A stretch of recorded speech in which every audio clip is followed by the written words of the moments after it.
హయగ్రీవ హయగ్రీవ హయగ్రీవేతి వాదినం నరం ముంచంతి పాపాని దరిద్ర వివయోషితః హయగ్రీవ హయగ్రీవ హయగ్రీవేతి యో వదేత్ తస్య నిస్సరతే వాణి జహ్న కన్యా ప్రవాహయత్.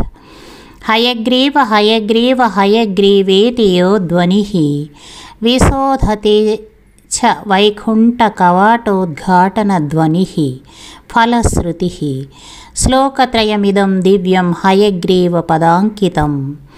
వాదిరాజయతి ప్రోక్తం పఠతాం సంపదప్రదం.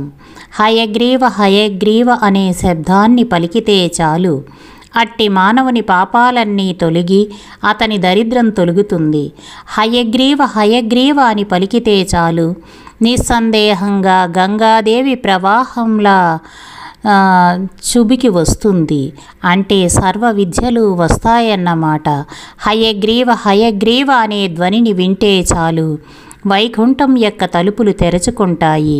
అంటే వైకుంఠలోక ప్రాప్తి కలుగుతుంది. హయగ్రీవుని పదములతో మిళితమైన ఈ 3 శ్లోకములు దివ్యమైనవి.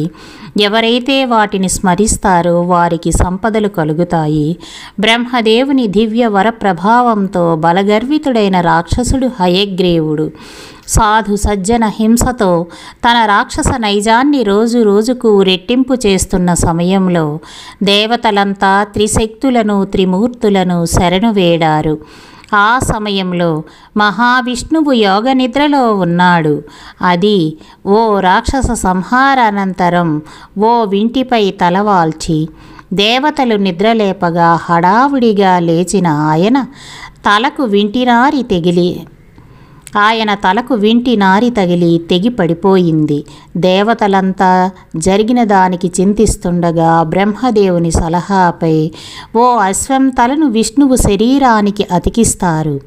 అశ్వాన్ని సంస్కృతంలో హయం అంటారు. అందువల్ల విష్ణుమూర్తి హయగ్రీవునిగా ఖ్యాతిగాంచాడు. ఆయన దేవతలకు అభయమిచ్చి హయగ్రీవుని హతమార్చాడు. అయితే ఆయన ఆ సమయంలో ఎంతో ఉగ్రత్వంతో ఉండగా ఆయనను శాంతింపచేయడానికి పార్వతీదేవి వచ్చింది. ఆమె, హయగ్రీవ, నిన్ను ఆరాధించిన వారికి సర్వ విద్యలు కరతలామలకం కాగలవు అని ఆయనకు ఓ దివ్యశక్తిని ప్రసాదించింది. దాంతో ఆయన ఆగ్రహం నుండి పూర్తిగా ఉపశమనం పొందాడు. పిల్లలు మారాం చేస్తుంటే వారికి ఏదోలా నచ్చచెప్పినట్లే స్వామివారి ఆగ్రహాన్ని ఉపశమింపచేయడానికి సాక్షాత్తు ఆ ఆదిపరాశక్తి రూపాంశయైన పార్వతీదేవి ఈ విద్యాశక్తి స్వామివారికి అందించిందన్నమాట. అష్ట కష్టాలు పెట్టిన రాక్షసుని ఎలా సంహరించాలో తెలియక తల్లడిల్లిన ముక్కోటి దేవతలను ఊరడించి స్వామివారు తనదైన బాణిలో ఆ అసురుని సంహరించడం అత్యంత విజ్ఞానదాయకమైన అంశం. సమస్య పరిష్కారం కావడం అంటే అది జ్ఞానానికి ప్రతీకయే కదా.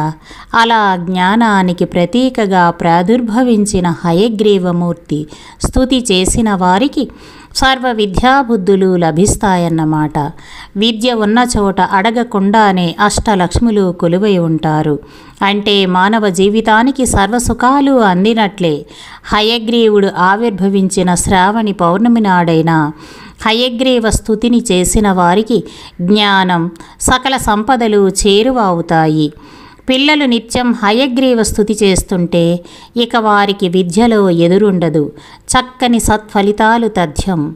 మంత్రశాస్త్రం ఏం చెబుతుందంటే ఉపాసనాపరంగా మానవ జంతు ఆకృతులు కలగలిసిన దేవతలు శీఘ్ర అనుగ్రహ ప్రదాతలు. అటువంటి దైవాల్లో శ్రీ హయగ్రీవ స్వామి వారు ఒకరు. హయగ్రీవుని భక్తి శ్రద్ధలతో ఉపాసించిన వారికి సర్వ విద్యలు కరతలామలకమవడమే కాక సర్వ సంపదలు లభించడం తథ్యం.